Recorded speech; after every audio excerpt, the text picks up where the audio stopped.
It is now my pleasure, and I mean it's a distinct pleasure, to welcome to the podium the class orator, Cole Tucker Wall. Mr. Chong went back to the Northland, the wintry realm from whence he came. Perhaps he had finally mastered those laws of physics and ascended outside of all time and space.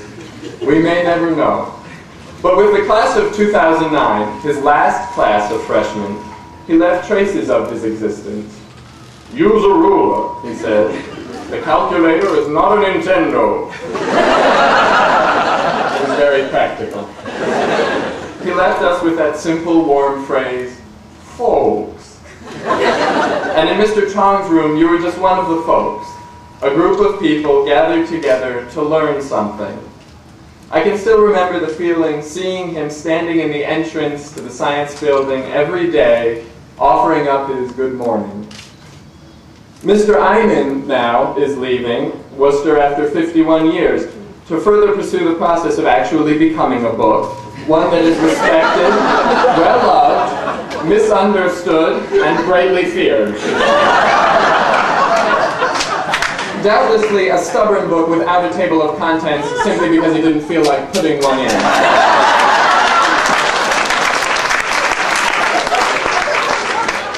Yet Mr. Einan leaves us with an idea of the struggles and satisfactions we will find in our attempts to understand all that is in this world, how all of the seemingly scattered pieces fit together so beautifully in the end. How does this verbal contraption work, he asks in the classroom, paraphrasing W.H. Auden. Perhaps you are not particularly concerned with verbal contraptions. Then ask, how does this political contraption work, this rap contraption, this disease contraption, this baseball and cake contraption? The question might be asked of the Wooster community, the Wooster contraption. How does it work? With self-help, diversity, and acceptance, through the combined efforts of students and the many teachers who stay alongside us throughout our entire careers of high school? Every small piece of Wooster, every student's style, every parent's efforts, every quirky and passionate teacher brings something else to the table that makes Wooster what it is. So how does this senior class contraption work? Because somehow it does. Somehow 31 of us made it to this dais, dodged deliberately or accidentally the whirlpool on the edge of the incredible shrinking class of 2009. We lost 8 in 9th grade, 11 in 10th, but look at us. Look at what we have been a part of. Some moments we shared. We have eaten freshly baked pumpkin bread knowing that somebody dropped her gum in it.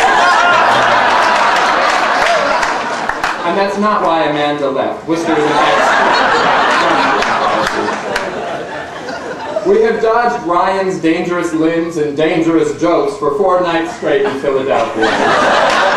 We have listened as Nick's high-minded, irrepressibly vocalized musings gave way to cast parties sleep-talking about ostriches. We have rallied around Catherine when she was concussed. We have rallied around Elise when she was concussed. We have rallied around Elise when she was concussed. Over and over again. We have spent, all told, approximately 30 hours too many on different coach buses, crawling around cities in circles, and we didn't kill each other, or the bus drivers. We thanked them. We've said goodbye to headmasters, heads, and deans, and welcomed new ones. We've kept our hearts and usual chemistry class stools open to prodigal sons and daughters.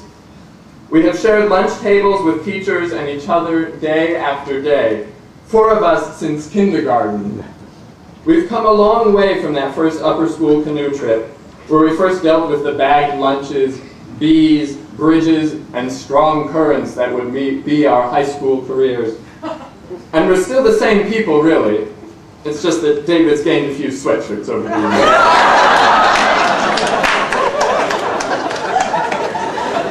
And now it's time for us to move on from Wooster, from small white buildings and walkways sanctified by time and the marks of absent people.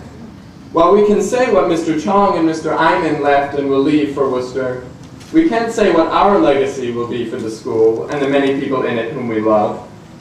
Instead, this is a moment when we turn to look at ourselves and ask what of Wooster we each will bring with us, not including that squeaky little goose toy Mr. Golding handed out at the start of last year.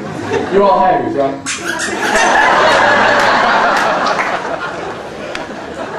But toys are easy to lose. Words and hopes and rules are forgotten and broken.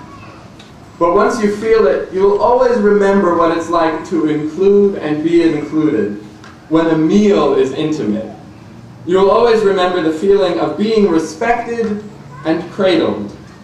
You'll always remember what it is like to hold hands as hundreds of others have. You'll always remember what it is like to be related by spirit to a community so old. You will remember what it is like to admire commitment to a dignified ideal. I will remember the rush I get each April, seeing the tree just down those stairs, how in winter it is black and brittle, and how in early spring it suddenly screams out these magenta blossoms. And year after year in the same place, the same tree endures its surroundings to flower again.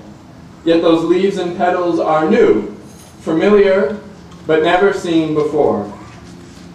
So may your core be well as long as it will endure, strong when it must be strong, and supple when it must be bent. On the other side of every defeat, may new growth explode, honest but fresh. May you take what you need and leave the rest. Thank you.